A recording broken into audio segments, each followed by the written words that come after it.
Hi friends, welcome to mister SK YouTube channel. Friends, ఈరోజు మన వీడియోలో ఎన్ఎండిసి నుంచి రిక్రూట్మెంట్ అనేది విడుదలైంది. నేషనల్ మినరల్ డెవలప్మెంట్ కార్పొరేషన్ నుంచి సుమారుగా 340 పోస్టులకి మనకి నోటిఫికేషన్ విడుదల చేయండి. అయితే దీనికి 10th మరియు 10th+ ఐటీ అర్హతతో ఈ నోటిఫికేషన్కి మనకి విడుదల చేయడం జరిగింది. అయితే మీరు ఈ వీడియో చూసే ముందు మన ఛానల్ అన్నీ కూడా లేటెస్ట్ జాబ్ నోటిఫికేషన్ సంబంధించి వీడియోలను చేయడం జరుగుతుంది. అవన్నీ కూడా మీకు రైట్ సైడ్ టాప్ కార్నర్లో ఐకార్డ్స్లో ఇవ్వడం జరుగుతుంది. ఇప్పటివరకు మీరు చూడకపోతే చూసేయండి. దాంతోపాటుగా మీరు మా ఛానల్ కొత్త విజిటర్ అయితే దయచేసి మా ఛానల్ లైక్ చేయండి, షేర్ చేయండి, సబ్స్క్రైబ్ చేయండి. Thank you so much. అయితే ఈ వీడియోలోకి వెళ్ళే ముందుగా మా ఛానల్ నుంచి ఏమైనా మీకు కొత్త కంటెంట్ కావాలనుకుంటే ఆ కింద కామెంట్ సెక్షన్లో కామెంట్ చేసినట్టయితే కొత్త కంటెంట్లో చేయడానికి మేము ప్రయత్నిస్తాము. దయచేసి సపోర్ట్ చేయండి. Thank you very much. మన వీడియోలోకి NMDC లిమిటెడ్ నుంచి సుమారు 340 పోస్టులకి నోటిఫికేషన్ అనేది విడుదల చేయడం జరిగింది. అయితే ఈ national mineral development corporation limited నుంచి మనకి మొత్తం 5 రకాల పోస్టులకి నోటిఫికేషన్ విడుదల చేయడం జరిగింది. మొదటిది ఫీల్డ్ అటెండెంట్, రెండవది మెయింటెనెన్స్ అసిస్టెంట్, మూడవది మెయింటెనెన్స్ అసిస్టెంట్, నాలుగవది బ్లాస్టర్ గ్రేడ్ 2, MCO గ్రేడ్ 3. అయితే మెయింటెనెన్స్ అసిస్టెంట్లు 2 ఇవ్వడం జరిగింది. అందులోని మెకానికల్ 1, 2 ఎలక్ట్రికల్ 1. 2 గ్రేడ్లలో మనకి మెయింటెనెన్స్ అసిస్టెంట్లు ఇవ్వడం జరిగింది. ఇక్కడ చూసుకున్నట్టయితే ఫీల్డ్ అసిస్టెంట్ 35 పోస్టులు, నెక్స్ట్ 30 పోస్టులు. అయితే ఇక్కడ 2 రకాల వేకెన్సీస్ ఇవ్వడం జరిగింది. మొదటిది కిరాందూల్ కాంప్లెక్స్ నుంచి, రెండవది బచేలీ కాంప్లెక్స్ నుంచి. అయితే ఈ 2 రకాల సెంటర్స్ మనం అప్లై చేసుకోవాల్సి ఉంటుంది. ఒకవేళ మీరు ఎవరైనా ఎలిజిబుల్ అయ్యి రెండింటికి అప్లై చేసుకోవాలనుకుంటే రెండింటికి వేరువేరుగా అప్లై చేసుకోవాలి. మళ్ళీ 2 వేరువేరు రిజిస్ట్రేషన్ నెంబర్లు 2 వేరువేరుగా అప్లై చేసుకోవాలి. ఓకే ఫ్రెండ్స్, అది చూసుకోండి. నెక్స్ట్ ఇప్పుడు క్వాలిఫికేషన్ చూసుకున్నట్టయితే మొట్టమొదటిగా ఫీల్డ్ అసిస్టెంట్కి మిడిల్ పాస్ ఆర్ ఐటీఐ. అయితే ఐటీఐ అంటే మీ అందరికీ తెలిసిందే. మిడిల్ పాస్ అంటే 10th కానీ లేదా 10th లోపు ఎవరైనా కానీ, ఒకవేళ ఇన్ కేస్ 7th పబ్లిక్తో కానీ 5th కానీ ఎవరైనా ఆగిపోయినట్టయితే మిడిల్ పాస్ సర్టిఫికేట్ వాళ్ళకి ఏమైనా స్టడీ సర్టిఫికేట్ ఉండగలిగితే ఆ స్టడీ సర్టిఫికేట్కి వాళ్ళు ఫీల్డ్ అటెండెంట్ పోస్ట్కి అప్లై చేసుకోవచ్చు అనమాట. నెక్స్ట్ మెయింటెనెన్స్ అసిస్టెంట్ మెకానికల్ చూసినట్టయితే ఐటీఐలోని వెల్డింగ్ కానీ, ఫిట్టర్ కానీ, మెకానిస్ట్ కానీ, మోటార్ మెకానిక్ కానీ, డీజిల్ మెకానిక్ కానీ, ఆటో ఎలక్ట్రీషియన్ కానీ వీళ్ళందరూ కూడా దీనికి అప్లై చేసుకోవచ్చు అనమాట.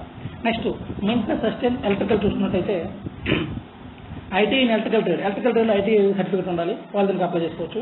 నెక్స్ట్ బ్లాస్టర్ గ్రేడ్ 2 ట్రైనింగ్ చూసుకున్నట్టయితే మ్యాట్రిక్ అంటే 10th క్లాస్తో పాటు ఐటీఐ విత్ బ్లాస్టర్ లేదా మైనింగ్ మేట్ సర్టిఫికేట్ అనేది ఉండాలి. ఫస్ట్ ఇయర్ సర్టిఫికేట్ కూడా ఉండాలి. దీనికి మాత్రం 3 years ఎక్స్పీరియన్స్ బ్లాస్టింగ్ ఆపరేషన్లో 3 years ఎక్స్పీరియన్స్ అనేది ఖచ్చితంగా కలిగి ఉండాలి. నెక్స్ట్ చూసినట్టయితే MCO గ్రేడ్ 3 ట్రైనింగ్. నేను చూసినది 3 years diploma in mechanical engineering ఉండాలి. హెవీ వెహికల్ డ్రైవింగ్ లెసన్ కూడా దీనికి ఉండాలి.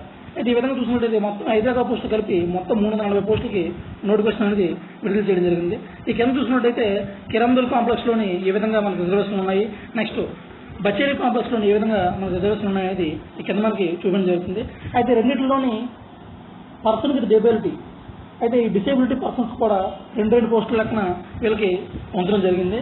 వాళ్ళు కూడా అప్లై చేసుకోవచ్చు. ఇక్కడ చూసుకున్నట్టయితే చూడండి, ఓబీసీ MCL అనుకుందండి. ఓబీసీ MCL అంటే నాన్ క్రిమీ లేయర్ ఓబీసీ వాళ్ళు మాత్రం అప్లై చేసుకోవచ్చు. మిగతా వాళ్ళు మీకు తెలిసిందే fitting, welding, motor, diesel mechanic, auto electrician అని చెప్పి ప్రతి ఒక్క ట్రేడ్కి కూడా సపరేట్గా ఇక్కడ మనకి ఇవ్వడం జరిగింది. కాబట్టి ఈ నోటిఫికేషన్ కూడా మీకు PDF డిస్క్రిప్షన్లో ఇవ్వడం జరుగుతుంది. డౌన్లోడ్ చేసుకొని టాప్తో పాటు ఫుల్గా చదవండి. అన్ని ఎలిజిబుల్ అయితే మీరు ఖచ్చితంగా అప్లై చేసుకోండి. ఓకే ఫ్రెండ్స్, ఏ విధంగా చూసుకున్నట్టయితే ఇక ఈ కిరాందూల్ కాంప్లెక్స్ నుంచి ఈ యొక్క ఇన్ని పోస్టులకి మాకు ఇవ్వడం జరిగింది. ఇంకెంత చూసుకున్నట్టయితే బచేలీ కాంప్లెక్స్ నుంచి ఇన్ని పోస్టులు మనకి ఇవ్వడం జరిగింది. ఓకే ఫ్రెండ్స్, ఈ విధంగా చూసుకున్నట్టయితే మనకి పే స్కేల్ ఏ విధంగా ఉంటుంది. అయితే పే స్కేల్ చూసుకున్నట్టయితే మొత్తం అందరికి కూడా స్టైఫండ్ అనేది ఉంటుంది. ఫస్ట్ మొత్తం 18 నెలలు దీనికి అంటే సంవత్సరం మొత్తం దీనికి ట్రైనింగ్ పీరియడ్ అనేది ఉండడం జరుగుతుంది అనమాట. అయితే ఈ ట్రైనింగ్ పీరియడ్లోని చూసుకున్నట్టయితే మొత్తం ఫస్ట్ 12 నెలలు కూడా సంవత్సరం వరకు కూడా 18 రూపాయలు పర్ మంత్ కింద స్టైఫండ్ అనేది ఇవ్వడం జరుగుతుంది. ఆ తర్వాత 6 నెలలు కూడా 18,500 రూపాయలు మనకి ఈ విధంగా వేరియస్ పోస్టులు బట్టి ఇవ్వడం జరుగుతుంది. ఆ తర్వాత పే స్కేల్ రెగ్యులేషన్ అయిన తర్వాత 1.5 years రెగ్యులేషన్ అయిన తర్వాత పే స్కేల్ అనేది పెట్టడం జరుగుతుంది. అయితే దీన్ని చూసినట్టయితే మ్యాక్సిమం ఏజ్, మినిమం ఏజ్ చూసుకున్నట్టయితే 18 నుంచి 30 సంవత్సరాల మధ్య ఏజ్ కలిగిన వారు మాత్రమే దీనికి ఎలిజిబుల్ అవుతారండి. అయితే కట్ ఆఫ్ డేట్ అనేది డేట్ ఆఫ్ నోటిఫికేషన్ ఇవ్వలేదు, డేటా ఎండ్ ఆఫ్ నోటిఫికేషన్ ఇచ్చారు. అంటే April 15, 2021కి ఎవరికైతే 18 ఫిల్ అయ్యి ఉన్నాయో వాళ్ళందరూ కూడా ఖచ్చితంగా దీనికి ఎలిజిబుల్ అయ్యి అప్లై చేసుకోవచ్చు. గుర్తుపెట్టుకోండి. ఈ రోజు డేట్ కాదు, మనకి నోటిఫికేషన్ ఎండింగ్ డేట్ 15/4/2021. ఈ డేట్కి ఎవరైతే 18 నిండి ఉంటాయో వాళ్ళందరూ కూడా దీనికి అప్లై చేసుకోవచ్చు. నెక్స్ట్ మనం చూసుకున్నట్టయితే ఇక్కడ ఇవ్వడం జరిగింది ఏజ్ లిమిట్ 18-30 సంవత్సరాలు. అయితే దీనికి సంబంధించి ఎవరు ఏజ్ రిలాక్సేషన్ ఎవరికి ఇవ్వడం జరిగింది. ఏజ్ రిలాక్సేషన్ చూసినట్టయితే సుమారు 5 సంవత్సరాల వరకు SC/ST క్యాండిడేట్లకి ఏజ్ రిలాక్సేషన్ ఇవ్వడం జరిగింది. 3 సంవత్సరాలు OBC క్యాండిడేట్లకి, పర్సన్ విత్ డిసేబిలిటీ క్యాండిడేట్స్కి, ఎక్స్-సర్వీస్మెన్ క్యాండిడేట్స్కి 3 years మాత్రం ఇవ్వడం జరిగింది. ఈ విధంగా ఏజ్ రిలాక్సేషన్ అనేది ఇవ్వడం జరిగింది. అయితే కింద చూసుకున్నట్టయితే హౌ టు అప్లై చూసుకున్నట్టయితే ఈ ఒక్క నోటిఫికేషన్ మాత్రమే ఆఫ్లైన్ అండ్ ఆన్లైన్ మోడ్ 2 మోడ్లో కూడా నోటిఫికేషన్ మాత్రమే ఇవ్వడం జరిగింది. ఎవరైనా ఎలిజిబుల్ క్యాండిడేట్స్ ఉంటే ఆన్లైన్ ద్వారా అప్లై చేసుకోవచ్చు, లేదా ఆఫ్లైన్ కావాలంటే ఆఫ్లైన్ ద్వారా అప్లై చేసుకోవచ్చు. అయితే ఇప్పుడు ఆన్లైన్ చూసుకున్నట్టయితే 11/3/2021 నుంచి పొద్దున్న 10 గంటల నుంచి 31/3 అంటే మార్చి ఎండింగ్ మధ్యాహ్నం 12 గంటల నైట్ 12 గంటల వరకు మనకి ఇదనేది టైం అనేది ఇవ్వడం జరిగింది. అది ఆఫ్లైన్ మోడ్కి వచ్చేసరికి 11/3 నుంచి నోటిఫికేషన్ నుంచి 15/4 అంటే ఏప్రిల్ మంత్ 15వ తేదీ వరకు మనకి ఇవ్వడం జరిగింది. అంటే ఆన్లైన్ మోడ్ కన్నా ఆఫ్లైన్ మోడ్కి 15 days ఎక్స్ట్రా ఇవ్వడం జరిగింది. కాబట్టి ఎవరైనా ఆన్లైన్ మోడ్లో మిస్ అయితే ఆఫ్లైన్ మోడ్కి మీరు ఖచ్చితంగా అప్లై చేసుకోవచ్చు. అయితే విధంగా కింద చూసినట్టయితే ఇక్కడ ఇవ్వడం జరిగింది. In case of any clarification typographical errors ఏమైనా ఉన్నట్టయితే మీకు వెబ్సైట్ ద్వారా తెలియజేస్తామని చెప్పడం జరిగింది. Okay friends. అయితే కింద చూసినట్టయితే క్యాండిడేట్స్ అనే వాళ్ళు ఆన్లైన్లో ఫిల్ చేసేటప్పుడు అన్ని డాక్యుమెంట్ని అప్లోడ్ చేయాల్సి ఉంటుంది. అయితే ఆఫ్లైన్ ఫిల్ చేసినప్పుడు Annex 1 ఈ Annex 1 అనేది చూసుకుని దాని ప్రకారం అప్లై చేయవలసి ఉంటుంది. దాని ప్రకారం ఏ విధంగా ఇస్తే ఆ విధంగా మీరు అప్లై చేయవలసి ఉంటుంది. దాని ప్రకారం చూసుకోండి. అయితే ఈ అన్నీ ఎక్కడ ఉంటాయి, ఈ Annex 1 అని ఎక్కడ ఉంటాయంటే ఇది NMDC.co.in అనే వెబ్సైట్లో మొత్తం అంతా Annex 2 ఇవ్వడం జరిగింది. మీ క్యాస్ట్ ఏ విధంగా ఉండాలి, మీ అప్లికేషన్ ఏ విధంగా ఉండాలి, ఏ విధంగా బయోడేటా ఫామ్ ఉండాలి, మొత్తం అంతా కూడా ఇవ్వడం జరిగింది. కాబట్టి దాన్ని చూసుకొని చేయడం జరిగింది. ఓకేనా. అయితే మీరు అప్లై చేసే ముందు ఖచ్చితంగా ఈ నోటిఫికేషన్ చదువుకోవాలని మెన్షన్ చేయడం జరిగింది. ఓకేనా. అయితే ఎగ్జామినేషన్ ఫీజుకి వచ్చేసరికి ప్రతి పర్సన్ కూడా 150 రూపీస్ అనేది ఎగ్జామినేషన్ ఫీజు కింద కన్సిడర్ చేయడం జరుగుతుంది. అయితే ఎగ్జామినేషన్ ఫీజు రిలాక్సేషన్ ఎవరికి ఉంది ఇక్కడ చూసినట్టయితే SC, ST, person with disability, X-servicemen కేవలం వీళ్ళకి మాత్రమే ఈ యొక్క ఫీజు ఎక్స్టెన్షన్ ఇవ్వడం జరిగింది. మిగతా అందరూ ఖచ్చితంగా ప్రతి ఒక్క అప్లికేషన్ 150 రూపీస్ పే చేయాల్సి ఉంటుంది. ఒకవేళ మీరు కానీ ఏమైనా రెండింటికి అప్లై చేసినట్టయితే అంటే కిరాందుల కాంప్లెక్స్ కానీ బచేలీ కాంప్లెక్స్ కానీ రెండింటికి మీరు అప్లై చేసుకున్నట్టయితే ఖచ్చితంగా మీరు 2 ఫీజులు పే చేయవలసి ఉంటుంది 150 కింద. కాబట్టి అది చూసుకోండి. మీరు రెండింటికి ఎలిజిబుల్ రెండింటికి అప్లై చేస్తామంటే ఖచ్చితంగా మీరు రెండింటికి అప్లై చేసుకోవచ్చు. అయితే ఫీజు ఏ విధంగా పే చేయాలి, ఆన్లైన్ ఆఫ్లైన్ అనేది ఇప్పుడు చూడడం జరుగుతుంది. అయితే ఆన్లైన్ అప్లై చేసే క్యాండిడేట్స్ అందరూ కూడా SBI ద్వారా కానీ, UPI పేమెంట్ కానీ, క్రెడిట్ కార్డు కానీ, డెబిట్ కార్డు కానీ, ఏ కార్డు ద్వారా వాళ్ళు బ్యాంకింగ్ ద్వారా కానీ పే చేయొచ్చు. అయితే ఆఫ్లైన్ ద్వారా అప్లై చేసే వాళ్ళందరూ కూడా ఇక్కడ నోటిఫికేషన్ అకౌంట్ నెంబర్ ఇవ్వడం జరిగింది. ఈ అకౌంట్ నెంబరు ఇచ్చిన దీనిపైన చలానా తీసి వాళ్ళు పంపించవలసి ఉంటుంది. అయితే ఈ చలానాకి అయ్యే ట్రాన్సాక్షన్ ఛార్జెస్ ఏమైనా ఉన్నట్టయితే అవన్నీ కూడా వాళ్ళే భరించవలసి ఉంటుంది. 150 రూపీస్తో ఎక్స్ట్రా పాటు వాళ్ళే భరించవలసి ఉంటుంది. ఈ విధంగా మనకి ఇక్కడ చెప్పడం జరిగింది. అయితే కింద చూసుకున్నట్టయితే ఒకసారి ఫీజు పే చేస్తే మళ్ళీ దాన్ని నాన్ రిఫండబుల్ అని చెప్పడం జరిగింది. అయితే ఇక్కడ సర్టిఫికెట్స్ ఏమేమి ఉండాలి, సర్టిఫికెట్ చూసుకున్నట్టయితే photographs, next gun certificate, middle pass certificate, field test ఉంటుంది.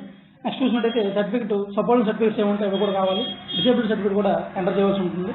నెక్స్ట్ చూసినట్టు ఇక్కడ కూడా సేమ్ అంటారండి. అవన్నీ కూడా అప్లికేషన్ ఫీ రిసిప్ట్, దీంతో పాటు అప్లికేషన్ ఫీ రిసిప్ట్ కూడా మనం ఆఫ్లైన్ మోడ్లో పంపించాల్సి ఉంటుంది. ఆన్లైన్ మోడ్లో ఆటోమేటిక్గా ఫీజర్ అంటే వస్తుంది కాబట్టి పంపించాల్సి ఉంటుంది. అయితే కాల్ లెటర్స్, అడ్మిట్ కార్డ్స్ అన్నీ కూడా మనకి పోస్ట్ ద్వారా కానీ ఈమెయిల్ ద్వారా కానీ పంపడం జరుగుతుంది. అవన్నీ కూడా NMDCలోనే ఉంచబడుతుంది. అయితే మనకి ఏవైనా పోస్టల్ డీల్ అయినా ఏమైనా సరే NMDC ఎటువంటి బాధ్యత వహించని నేను చెప్పడం జరుగుతుంది. అయితే క్యాండిడేట్స్ అనేవారు required to mention the date of birth, అంటే కన్సల్ట్ ఖచ్చితంగా డేట్ ఆఫ్ బర్త్ అనేది మెన్షన్ చేయడం ఉంటుంది. అయితే మిడిల్ క్లాస్ అంటే 5th కానీ 7th పబ్లిక్ కానీ చేసిన వాళ్ళు, ఫీల్డ్ అటెండెంట్ పోస్ట్ అప్లై చేసే వాళ్ళు మీ యొక్క డేట్ ఆఫ్ బర్త్ అనేది ఖచ్చితంగా ఉండదు కాబట్టి ఆ సర్టిఫికేట్ పైన మీరు ఇవ్వాల్సి ఉంటుంది. అది ఇక్కడ మెన్షన్ చేయడం జరిగింది. ఆ తర్వాత ఇది చూడండి, ఇది చాలా వెరీ ఇంపార్టెంట్ అండి. ఏంటంటే after applying online the candidate is required to download hard copy. అంటే మీరు ఆన్లైన్ అప్లై చేసిన తర్వాత కూడా ఒక హార్డ్ కాపీ డౌన్లోడ్ చేసి దానికి ఫొటోస్ ఫిక్స్ చేసి అన్నీ చేసి employment number, name of the post అన్నీ ఎంటర్ చేసి ఈ యొక్క నెంబర్కి సెల్ఫ్ అటెస్టెడ్ చేసిన తర్వాత ఈ యొక్క అడ్రస్కి మీరు 15/4/2021 లోపు పంపించాల్సి ఉంటుంది. కాబట్టి మీరు చూసుకొని అయితే మీరు ఆఫ్లైన్ మోడ్ పంపించినప్పుడు ఒకసారి మాత్రం పంపించాలి. అదే ఆన్లైన్ మోడ్ పంపించినప్పుడు మొదటగా ఆన్లైన్ చేసి డౌన్లోడ్ అయిన పీడిఎఫ్ని ప్రింట్ తీసుకున్న తర్వాత హార్డ్ కాపీని మళ్ళీ మీరు సైన్ చేసి అవన్నీ చేసిన తర్వాత ఎటువంటి సర్టిఫికేట్ అప్లోడ్ చేయకుండా మీరు సెల్ఫ్ అటెస్ట్ చేసి మీరు అందులో పంపించవలసి ఉంటుంది. కాబట్టి అందుకే దీనికి సంబంధించి 15/6/2021 దీనికి ఇవ్వడం జరిగింది. కాబట్టి ప్రతి ఒక్కరూ కూడా ముందుగానే అప్లై చేసుకోమని మీకు చెప్పడం జరుగుతుంది. నెక్స్ట్ మోడ్ ఆఫ్ సెలక్షన్ అనేది ఏంటి, 2 విధాలుగా దీనికి సెలక్షన్ ఉంటుంది. మొదలు చూసుకున్నట్టయితే written test, next physical ability test. అది ఎవరికంటే ఓన్లీ ఫీల్డ్ అటెండెంట్ మాత్రమే written test, physical ability test ఉంటుంది. మిగతా టెక్నికల్ పోస్ట్ అనేది కూడా ట్రేడ్ టెస్ట్ అనేది ఉంటుంది. మీ యొక్క సంబంధించి ఏ ట్రేడ్ అయితే ఉన్నారో ఆ ట్రేడ్లో ట్రేడ్ టెస్ట్ అనేది ఇవ్వడం జరుగుతుంది. ఈ విధంగా చూసుకున్నట్టయితే కింద చూసుకునేసరికి ఫీల్డ్ అటెండెంట్ చూసుకున్న జనరల్ నాలెడ్జ్ 70 మార్క్స్కి, న్యూమరికల్ రీజనింగ్ అబిలిటీ అనేది 30 మార్క్స్కి ఇవ్వడం జరుగుతుంది.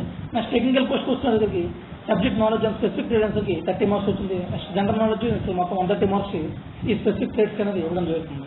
అయితే ఈ విధంగా చూసుకున్న తర్వాత మినిమం ఏంటంటే ఎస్సీ పర్సన్ విత్ డిసేబిలిటీకి 40 మార్క్స్, ఓబీసీకి అయితే 45 మార్క్స్, ఈడబ్ల్యూఎస్ 50 మార్క్స్ అనేది ఇవ్వడం జరిగింది. ఈ విధంగా రేషియోలో ఇవ్వడం జరుగుతుంది. ఇంకా కావాలనుకుంటే నోటిఫికేషన్ కింద డిస్క్రిప్షన్ ఇస్తాను, చూసుకొని డౌన్లోడ్ చేసుకొని దాని ప్రకారం మీరు చదువుకొని ఆ ప్రకారం మీరు ఫాలో అవ్వండి. నెక్స్ట్ మనం చూసినట్టయితే వెరిఫికేషన్ డాక్యుమెంట్ ఒరిజినల్ అంటే ఎవరైతే సెకండ్ లెవెల్ టెస్ట్కి అంటే ఫిజికల్ ఎబిలిటీ టెస్ట్ కానీ ట్రేడ్ టెస్ట్ కానీ ఎలిజిబుల్ అవుతారో మొదటి రిటన్ టెస్ట్ అయిన తర్వాత వాళ్ళందరూ కూడా మీకు సర్టిఫికేట్లన్నీ క్యారీ చేసుకుని వాళ్ళు చెప్పిన ప్రదేశానికి మీరు రావాల్సి ఉంటుంది. దాని ప్రకారం మీరు మెయింటైన్ చేయాల్సి ఉంటుంది. నెక్స్ట్ జనరల్ కండిషన్ చూసుకున్నట్టయితే దీనికి కట్ ఆఫ్ మార్క్స్ అన్నీ కూడా ఉంటుంది. దాని ప్రకారం మీరు ఫాలో అవ్వండి. ఇక జనరల్ క్వశ్చన్ ఏమంటారంటే ఇవన్నీ కింద మీరు చదవండి, చదివితే ఆటోమేటిక్గా అర్థమవుతుంది. నేను ఓన్లీ ఇంపార్టెంట్ పాయింట్స్ మాత్రం మీకు చెప్పడం జరుగుతుంది. ఇంపార్టెంట్ పాయింట్ ప్రకారం మీరు ఫాలో అవ్వండి. నెక్స్ట్ చూసుకున్నట్టయితే ఈ యొక్క ఎగ్జామినేషన్ పేపర్ అనేది హిందీ, ఇంగ్లీష్ ఆ 2 లాంగ్వేజ్లో మాత్రమే రిటన్ టెస్ట్ పేపర్ అనేది మనకి ఉండడం జరుగుతుంది. అయితే దాని ప్రకారం మీరు ఫాలో అయ్యి ప్రిపేర్ అవ్వండి. నెక్స్ట్ చూసుకున్నట్టయితే ఇక్కడ చూసుకున్నట్టయితే హిందీ, ఇంగ్లీష్లోనే మనకి ఎగ్జామ్ అనేది ఉండడం జరుగుతుంది. అయితే క్యాండిడేట్స్ అనేవారు ఏవేవి అనేది వెబ్సైట్లో మనకి ఎప్పుడెప్పుడు ఇస్తారనేది ఇక్కడ ఇవ్వడం జరిగింది. ఇది ఓన్లీ ఇండియన్ మాత్రమే అప్లై చేసుకోవడానికి అవకాశం ఉంది. నెక్స్ట్ అండి మీకు ఏమైనా సంబంధించి కోర్టు డిస్ప్యూట్స్ ఏమైనా ఉన్నదైతే మీరు హైదరాబాద్లో దాన్ని అపీల్ చేసుకోవచ్చు. అయితే ఇక్కడ 8.15 ఫస్ట్ పాయింట్ ఇవ్వడం జరిగింది చూడండి. అప్లికేషన్ ప్రొఫార్మా NXC 1 కానీ లేదా NXC 3 కానీ ఓబీసీ MCL కానీ సర్టిఫికేట్ కానీ అవి ఏ ఫార్మెట్లో ఉండాలనేది కూడా అన్నీ కూడా ఈ యొక్క మెయిన్ వెబ్సైట్లో అఫీషియల్ వెబ్సైట్లో ఇవ్వడం జరిగింది. కాబట్టి కెరీర్ స్పేస్కి వెళ్ళి ఆ వెబ్సైట్లో మీరు చెక్ చేసుకోండి. ఓకేనా ఫ్రెండ్స్. అయిన తర్వాత కింద చూసుకున్నట్టయితే ఈ ఏ యాక్టివిటీస్ అనేది మనకి టైం అనేది ఈ వెబ్సైట్లో ఇవ్వడం జరుగుతుందో చూసినట్టయితే అయితే లిస్ట్ ఆఫ్ క్యాండిడేట్స్ ఎవరైతే మనకి రిటన్ టెస్ట్ ఎలిజిబుల్ అయ్యారో వాళ్ళందరితో కూడా 21 days ఆఫ్ ప్రియర్గా రిటన్ టెస్ట్ ముందుగా మనకి అవన్నీ మనకి వెబ్సైట్లో డిస్ప్లే చేయడం జరుగుతుంది. ఆ తర్వాత లిస్ట్ ఆఫ్ క్యాండిడేట్స్ ఎలా మనకి రిటన్ టెస్ట్ మార్క్స్ ఎవరైతే మార్క్స్ వచ్చో అందరూ కూడా వెబ్సైట్లో పెట్టడం జరుగుతుంది. Next list of candidates eligible for second level test first written test ఎవరైతే క్వాలిఫై అయ్యారో వాళ్ళందరినీ కూడా సెకండ్ లెవెల్ టెస్ట్కి అప్డౌన్ చేయడానికి మనకి లిస్ట్ కూడా పెట్టడం జరుగుతుంది. List of candidates qualified, disqualified and second level test along with marks. First level test అయిపోయిన తర్వాత సెకండ్ లెవెల్ టెస్ట్లో ఎవరైతే క్వాలిఫై అయ్యారో డిస్క్వాలిఫై అయ్యారో వాళ్ళందరూ డీటెయిల్స్ కూడా ఇందులో పెట్టడం జరుగుతుంది. List of provisionally selected candidates లాస్ట్గా ఎవరైతే సెలెక్ట్ అయ్యారో అందరు క్యాండిడేట్ లిస్ట్ అనేది ఇందులో పెట్టడం జరుగుతుంది. కాబట్టి నా సజెషన్ ఏంటంటే ఫ్రెండ్స్ మీ అందరూ కూడా నాకు తెలిసి మ్యాక్సిమం ఆఫ్లైన్లో అప్లై చేసుకుంటే మీకు బెటర్ అనిపిస్తుంది. ఎందుకనుకుంటే మీరు ఇప్పుడు ఆన్లైన్ అప్లై చేసిన తర్వాత ఖచ్చితంగా మళ్ళీ మీరు హార్డ్ కాపీ తీసి మళ్ళీ మీరు అప్లై చేయాల్సింది. కాబట్టి అవన్నీ పడే బదులు ఏకంగా ఆఫ్లైన్లో మీరు అప్లై చేసుకున్నట్టయితే హ్యాపీగా మీకు ఇన్ టైంలో వెళ్ళిపోతుంది, అన్నీ జరుగుతుంది. కాబట్టి మ్యాక్సిమం ఆఫ్లైన్కి ప్రిఫరెన్స్ ఇవ్వండి. లేదా ఆఫ్లైన్ అవ్వని పక్షంలో ఆన్లైన్ అప్లై చేసి ఆన్లైన్ తప్ప మళ్ళీ ఆఫ్లైన్ మోడ్లో కూడా పంపించే అవకాశం ఉంటుంది. కాబట్టి చూడండి ఫ్రెండ్స్ ఈ విధంగా మనం చెప్పడం జరిగింది. ఫ్రెండ్స్ మా వీడియో మీకు నచ్చినట్టయితే లైక్ చేయండి, షేర్ చేయండి, సబ్స్క్రైబ్ చేయండి. మీ ఫ్రెండ్స్ ఎవరు ఉంటుందో వాళ్ళు కూడా సజెస్ట్ చేయండి. Thank you very much.